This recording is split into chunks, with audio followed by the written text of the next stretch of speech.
আসসালামু আলাইকুম। Welcome to job assist. Job অ্যাসিস্টের বিশেষ আয়োজন জুবায়ার্স জিকে। জুবায়ার্স জিকের আজকের ১৬তম পর্ব।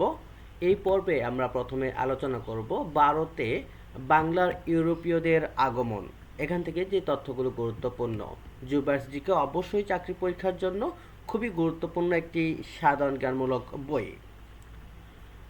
অতি প্রাচীনকাল থেকেই ভারতীয় উপমহাদেশ ও ইউরোপের মধ্যে বাণিজ্যিক সম্পর্ক ছিল। মধ্যযুগে বণিকগণ উপমহাদেশের বিভিন্ন পণ্যদ্রব্য পৃথিবীর বিভিন্ন দেশে চালান করত। ক্রমে ইউরোপের বিভিন্ন দেশের বণিকগণ উপমহাদেশে আসার জলপথ আবিষ্কারের জন্য আগ্রহী হয়ে ওঠে। তারই ধারাবাহিকতায় পর্তুগিজ নাবিক বার্থোলোমেও দিয়াজ ১৪৮৭ সালে আফ্রিকার উত্তর মাসা অন্তরীপ হয়ে ইউরোপ হতে পূর্ব দিকে আগমনের জলপথ আবিষ্কার করেন। সেই সূত্র ধরে ইউরোপ হতে ভারতে আসার জলপথ আবিষ্কৃত হয় ১৪৯৮ সালে। পর্তুগিজ নাবিক ভাস্কো দা গামা এই জলপথ আবিষ্কার করেন। তিনি আফ্রিকা মহাদেশের পশ্চিম ও দক্ষিণ উপকূল ঘুরে ইউরোপ থেকে ভারতের কালিকট বন্দরে উপস্থিত হন। পরবর্তীতে বিভিন্ন ইউরোপীয়দের আগমন ঘটে বাংলায়। ভারতবর্ষে মূলত ৫টি দেশের বণিকদের বাণিজ্যের জন্য আগমন ঘটেছিল। প্রথমে হলো পর্তুগিজদের আগমন হয়, দ্বিতীয় হচ্ছে ওলন্দাজদের আগমন, ইংরেজদের আগমন, ডেনমার্কদের আগমন এবং ফরাসিদের আগমন। প্রথমে হচ্ছে আমাদের পর্তুগিজদের আগমন। এখান থেকে যে তথ্যগুলো গুরুত্বপূর্ণ, পর্তুগিজরা আগমন করে ১৫১৬ সালে। যে নামে তারা পরিচিত ছিল, পর্তুগিজরা ফিরিঙ্গি নামে পরিচিত ছিল। খুবই গুরুত্বপূর্ণ একটি প্রশ্ন। বাংলায় আগমন ঘটে ১৫১৬ সালে। ভারতে পর্তুগিজ উপনিবেশগুলোর মধ্যে গভর্নর ছিলেন আলবুকাক। পর্তুগিজ জলদস্যুদের বলা হতো হাম্মাদ। ভারতের প্রাচীন দ্বীপ জম্মুদ্বীপ। ভারতে আসার জলপথ আবিষ্কারের কৃতিত্ব পর্তুগিজদের। পর্তুগিজ নাবিক ভাস্কো দা গামা ভারতবর্ষে আগমন করেন ১৪৯৮ সালে। পর্তুগিজদের সম্পূর্ণরূপে দমন করেন সুবেদার শায়েস্তা খান। পর্তুগিজরা এদেশে ব্যবসা বাণিজ্য করার অনুমতি পায় সম্রাট আকবরের আমলে। পর্তুগিজগণ প্রথম বাংলায় ঘাঁটি স্থাপন করে ১৫১৬ সালে। ওলন্দাজদের আগমন। পর্তুগিজদের পরেই আসে ডাচ বা ওলন্দাজগণ। ওলন্দাজরা বাংলায় আসে ১৬০২ সালে। ওলন্দাজগণ যে দেশের নাগরিক তা হলো হল্যান্ড, বর্তমান নেদারল্যান্ডসের নাগরিক। ওলন্দাজগণ উপমহাদেশে ঘাঁটি স্থাপন করে মুসলিম পট্টমে। ইংরেজদের আগমন। ইস্ট ইন্ডিয়া কোম্পানি গঠিত হয় ১৬০০ সালে ২১৮ জন অংশীদারিত্ব নিয়ে। ইস্ট ইন্ডিয়া কোম্পানি বাংলায় আসে ১৬০৮ সালে। ইংরেজদের বাণিজ্য কুঠি নির্মাণের অনুমতি দেন সম্রাট জাহাঙ্গীর। দ্বিতীয়বার এসে কুঠি স্থাপনের অনুমতি পান জব চাকর্ণক। ইংরেজরা কলকাতার আশেপাশে ৪৮টি গ্রাম ক্রয়ের অনুমতি পায় সম্রাট ফখরুকশিয়ার কাছ থেকে। ইংলিশ ইস্ট ইন্ডিয়া কোম্পানির যে মুঘল সম্রাটের কাছ থেকে বাংলার দেওয়ানি লাভ করে দ্বিতীয় শাহ আলমের কাছ থেকে।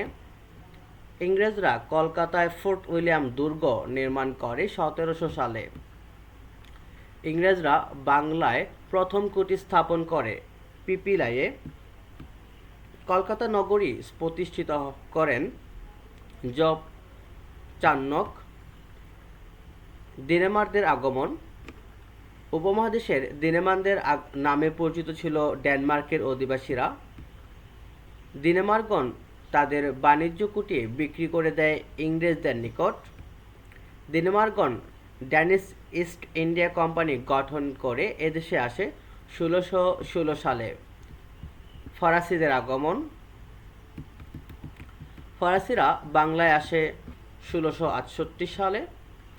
উপমহাদেশের ইউরোপীয় সাম্রাজ্য স্থাপনের প্রথম চেষ্টা করেছিল ফরাসিরা। ইউরোপীয়দের মধ্যে সর্বশেষ উপমহাদেশে আগমন করে ফরাসিরা। ফরাসি ইস্ট ইন্ডিয়া কোম্পানি গঠিত হয় 1664 সালে। ফরাসিরা সুরাটে বাণিজ্য কুঠি স্থাপন করে 1668 সালে। ফরাসিরা তাদের ফ্যাক্টরি নির্মাণ করে চন্দননগরে। উপমহাদেশের যে দুই ভিন্ন জাতি পরস্পর যুদ্ধে লিপ্ত ছিল, ইংরেজ ও ফরাসি। বাংলায় ফরাসিদের শ্রেষ্ঠ কুটি ছিল চন্দননগরে। ইংরেজরা চন্দননগর দখল করে 1757 সালে। এখান থেকে আমাদের যে সঠিক তথ্য জানতে হবে তা হলো যে বাজারে অনেক বই দেওয়া আছে ইংরেজরা বাংলায় প্রথম কুটি স্থাপন করে সুরাটে। তথ্যটি ভুল। সুরাটে অবস্থিত ভারতের গুজরাটে, যেটি বাংলা নয়। ইংরেজদের বাংলায় স্থাপন করা প্রথম কুটি হলো পিপিলাই। ইংরেজ শাসন। বাংলা তথা ভারতে ইতিহাসে ইংরেজ শাসন প্রতিষ্ঠা একটি গুরুত্বপূর্ণ ঘটনা। ব্রিটিশ ইস্ট ইন্ডিয়া কোম্পানি প্রথম বাণিজ্য করতে আসে এদেশে। ধীরে ধীরে শক্তি বাড়তে থাকা তারা ফলে বাংলা নবাব সিরাজউদ্দৌলার সাথে তাদের বিরোধ বাধে। এরপর ধরেই 1757 সালে 23 জুন মুর্শিদাবাদের পলাশীর প্রান্তরে সংগঠিত হয় পলাশীর যুদ্ধ। যুদ্ধ জয়ের মধ্য দিয়ে ইংরেজরা যে শক্তি সঞ্চয় করে, পরবর্তী সময়ে বক্সারের যুদ্ধে মীর কাসিমকে পরাজিত করে আরও সংহত করা হয়। এভাবে বাংলায় ইংরেজ শাসন প্রতিষ্ঠা প্রায় নিশ্চিত হয়।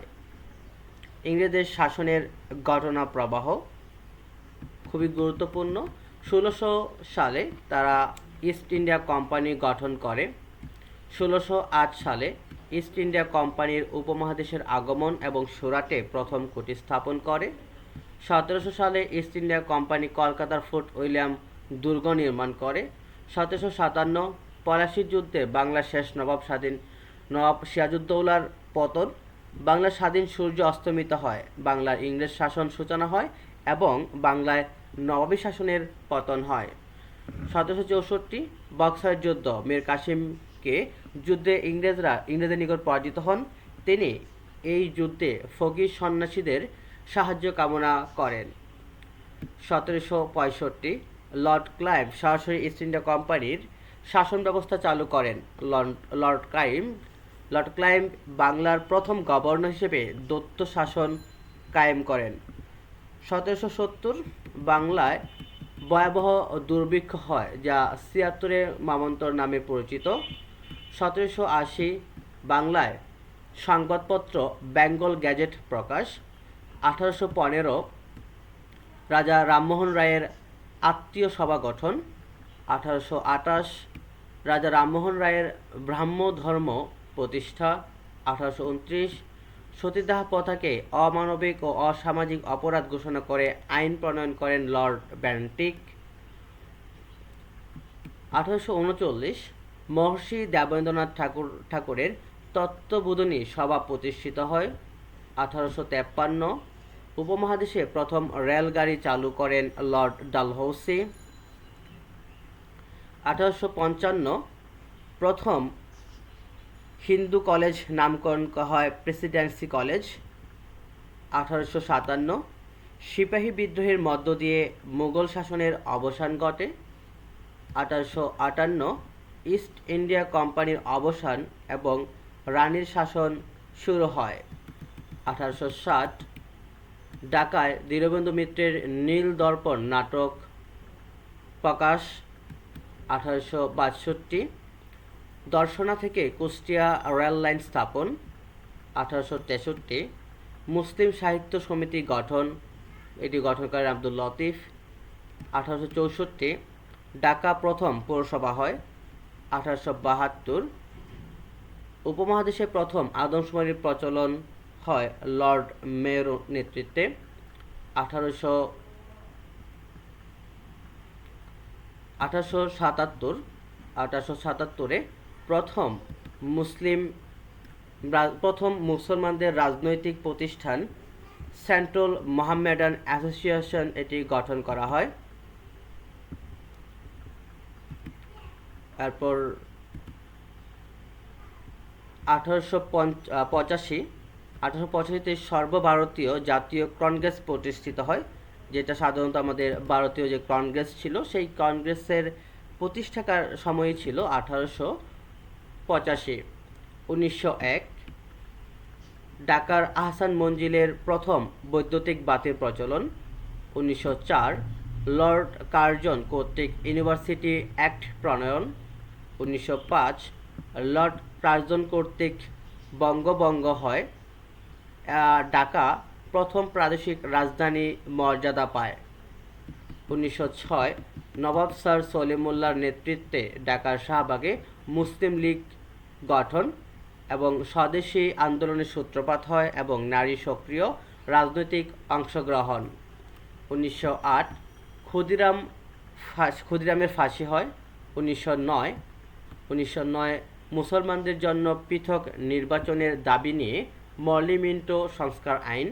1911 বঙ্গভঙ্গ রদ করা হয়।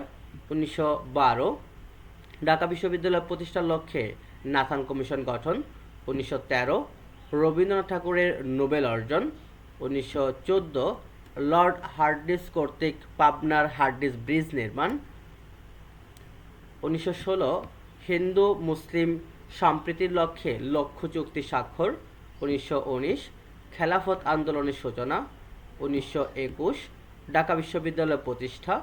1930 সূর্য সেনের নেতৃত্বে চট্টগ্রাম অস্ত্রাগার লুণ্ঠন। 1934 সূর্য সেনের ফাঁসি। 1935 লর্ড ওয়েলিংটন কর্তৃক ভারত শাসন আইন পাস। 1937 প্রাদেশিক নির্বাচনে একে ফজলুল হক মুখ্যমন্ত্রী নিযুক্ত হন। 1938 শেরে বাংলা কর্তৃক ঋণ সালিসি বোর্ড প্রতিষ্ঠা। 1939 মোহাম্মদ আলী জিন্না কর্তৃক দ্বিজাতিতত্ত্ব ঘোষণা। 1940 শেরে বাংলা কর্তৃক লাহোর প্রস্তাব উত্থাপন। 1947 ব্রিটিশ পার্লামেন্টে ভারত শাসন আইন পাস এবং 14 আগস্ট পাকিস্তান রাষ্ট্রের জন্ম হয় এবং 15 আগস্ট ভারত রাষ্ট্রের জন্ম হয়। এই দুটি প্রশ্ন বিভিন্ন পরীক্ষাতেই বারবার আসে যে ভারত এবং পাকিস্তানের জন্ম কত সাল বা কত তারিখে। তো এ ছিল আমাদের 16তম পর্ব। এর পরবর্তীতে আমরা আমাদের পর্বগুলো ক্রমান্বয়ে দিয়ে যাব। তাই জুবায়ের সিজিকের সম্পূর্ণ ভিডিও পেতে আমাদের জুবায়ের সিজিকের প্লেলিস্টে আপনারা 1 থেকে সবগুলি পর্ব পেয়ে যাবেন। আজকে এই পর্যন্তই। আসসালামু আলাইকুম।